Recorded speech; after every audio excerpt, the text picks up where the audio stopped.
नमस्कार, मैं हूं आपके साथ सुनील कुमार शर्मा और आप देख रहे हैं न्यूज जन आवाज। विपक्षी नेताओं को डराने के लिए ईडी का दुरुपयोग कर रही भाजपा। कांग्रेस के राष्ट्रीय महासचिव ने साधा केंद्र और राज्य सरकार पर निशाना। जोधपुर से राजस्थान स्टेट हेड चित्रेश बोहरा की राजनीतिक रिपोर्ट। कांग्रेस के राष्ट्रीय महासचिव व प्रदेश के पूर्व उप मुख्यमंत्री सचिन पायलट ने बीजेपी पर केंद्रीय एजेंसियों के दुरुपयोग का आरोप लगाते हुए कहा कि प्रवर्तन निदेशालय यानी कि ईडी का इस्तेमाल राजनीतिक हथियार के रूप में किया जा रहा है। केंद्रीय एजेंसियों का दुरुपयोग लोकतंत्र के लिए खतरनाक है। बंगाल समेत कई राज्यों में विपक्षी नेताओं को डराने, दबाने और बदनाम करने के लिए ईडी की कार्रवाई की जा रही है।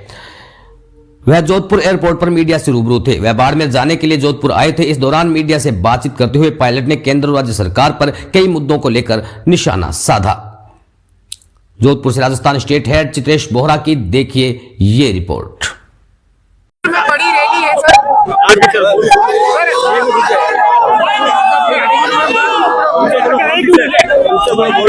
सर, बाड़मेर रैली है आज। क्या मैसेज बाड़मेर रैली के थ्रू आज पिछले कई दिनों से एक हमारे और वरिष्ठ नेता हेमराम जी और तमाम साथी एक मुद्दे को लेकर, जनता के मुद्दे को लेकर कई दिनों से इस ठंड में आंदोलन कर रहे हैं।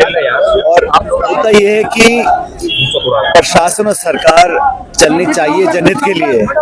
और हमें देखने को मिला कि जिस तरह सीमाओं को बदला जा रहा है और क्षेत्र विशेष, जिला विशेष, तहसील विशेष को राजनीतिक दृष्टिकोण से देखकर जो सीमाएं बदली जा रही हैं, वो ना तो जनप्रतिनिधियों से संवाद हुआ है, ना जनता से यहाँ मांग आई है, लेकिन दबाव और मुझे लगता है प्रक्रिया से हटकर जो कार्रवाई कर रहे हैं, हमें लगता है कि जनता से पूछकर, लोगों से सुनकर, जो जनप्रतिनिधि हैं, रिप्रेजेंटेटिव्स हैं, उनसे बात करके कार्रवाई करनी चाहिए।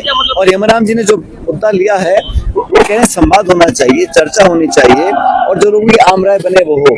और पूरे प्रदेश में अगर एक मापदंड तय हो, उसके आधार पर कार्रवाई हो तो कोई आपत्ति नहीं होगी। लेकिन संभाग, जिला, तहसील इस प्रकार बिना संवाद करे, बिना चर्चा करे अगर आप सीमाओं को तोड़ मोड़ कर रहे हैं तो कहीं ना कहीं लोगों के जहन में शक पैदा होता है कि क्या ये राजनीतिक कारणों से किया गया है, किसके लाभ, किसके नुकसान के लिए किया जा रहा है। ये गलत है, क्योंकि इस प्रदेश में सब लोग बराबर के हकदार हैं, बराबर के नागरिक हैं।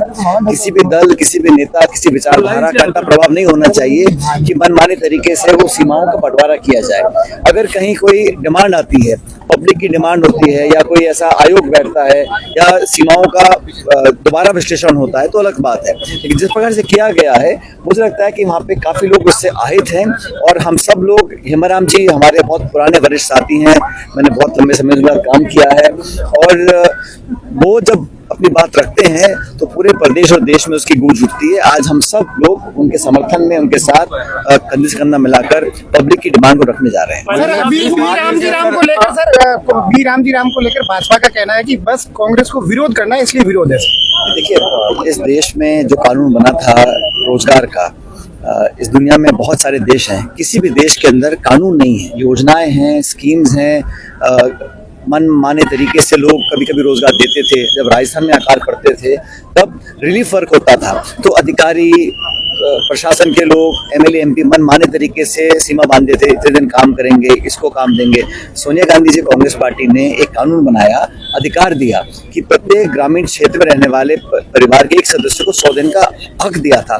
धीरे धीरे इसको कमजोर किया गया। मुझे याद है 2014 में जब प्रधानमंत्री मोदी पहली बार सदन में बोल रहे थे तो कह रहे थे कि ये नरेगा जो है ये कांग्रेस की ऐतिहासिक भूल है। 11 साल तक इस स्कीम को उन्होंने चलने दिया, लेकिन धीरे धीरे इसको खोखला किया। अब इन्होंने इसका नाम बदला है जो महात्मा गांधी जी के नाम पर था। और मुझे खेद है, इस देश में बहुत सारे ऐसी परियोजनाएं हैं जिनका नाम पहले कुछ और था।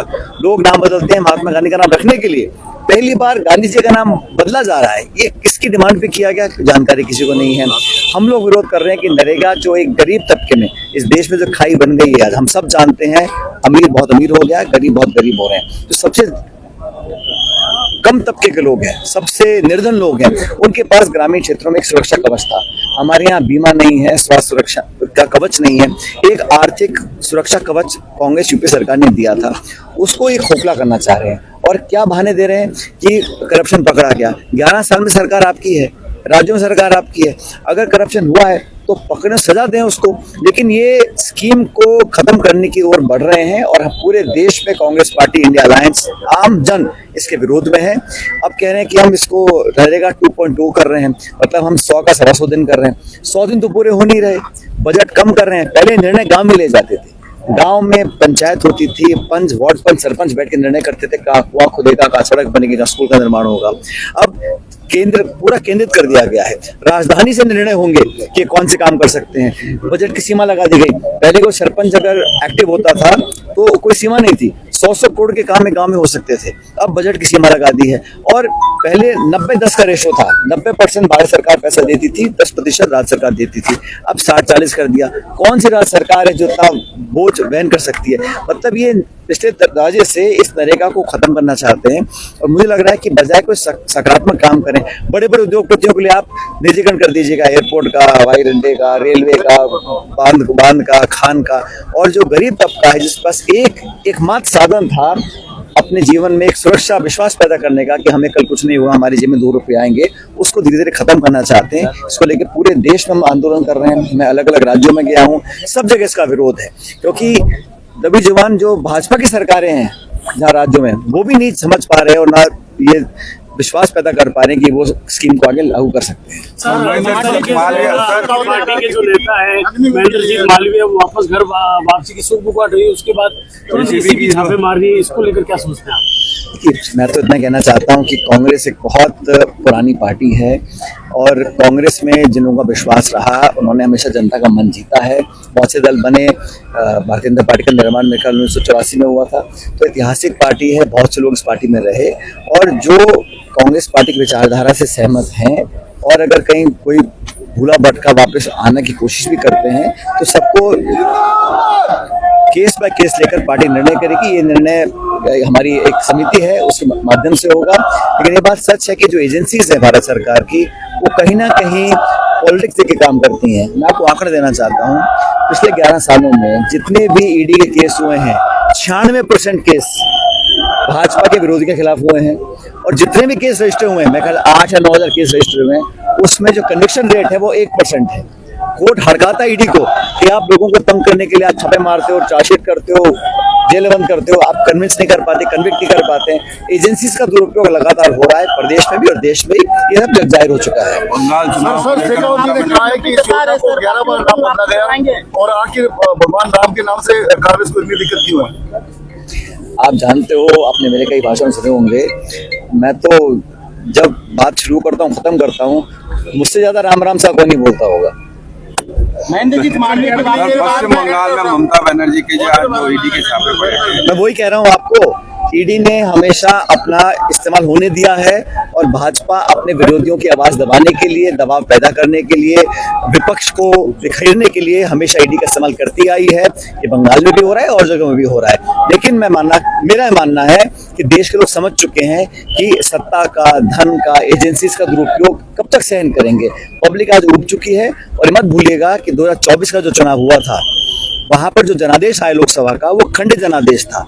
किसी पार्टी को बहुमत नहीं मिला। जो लोग 300-400 पार की बात करते थे वो 240 पे अटक गए और 2-2 पार्टियों की बैसाखी लेकर सरकार चल रही है। वो आम सामने कुछ भी दिखाएं, लेकिन इंडिया अलायंस का जो संख्या बल है पार्लियामेंट के अंदर वो 232 है, 32-33 के आसपास है, और जो एनडीए का है वो 290 के आसपास है। तो बहुत ज्यादा अंतर नहीं है। अब धीरे धीरे लोग इस बात को समझ रहे हैं और भाजपा अपने कामों से, अपने निर्णयों से और जो पक्षपात रवैया उनका अपनाया हुआ है उससे वो उठ चुके हैं। चुनाव आयोग को लेकर तो क्या पंचायत नगर निगम डर क्यों रही है? यहाँ पे बहुत सरकार के लोग आते हैं, उनसे पूछिए आप, ना पंचायत के, नगर पालिका के, नगर परिषद के, उनका मन रहे वो चुनाव कभी कराए ना। वो जान चुके हैं कि जनता आक्रोशित है और अपनी भड़ास निकालेगी, इसलिए जानबूझ के कोई ना कोई बहाना अटकाकर, कभी न्यायपालिका का बहाना लेकर वो चुनावों को टालते रहते हैं। और जो चुनाव का दबाव आ भी रहा है वो न्यायपालिका से आ रहा है, कोर्ट आदेशित करता है, कभी जनगणना, कभी कोर्ट का हवाला। वो चुनाव कराना चाहते ही नहीं है। वो तो चाह रहे हैं बिना चुनाव शासन चलता रहे, अधिकारियों के माध्यम से हम जनता के ऊपर अपना दबाव बना के रखें। लेकिन ये बात सच है।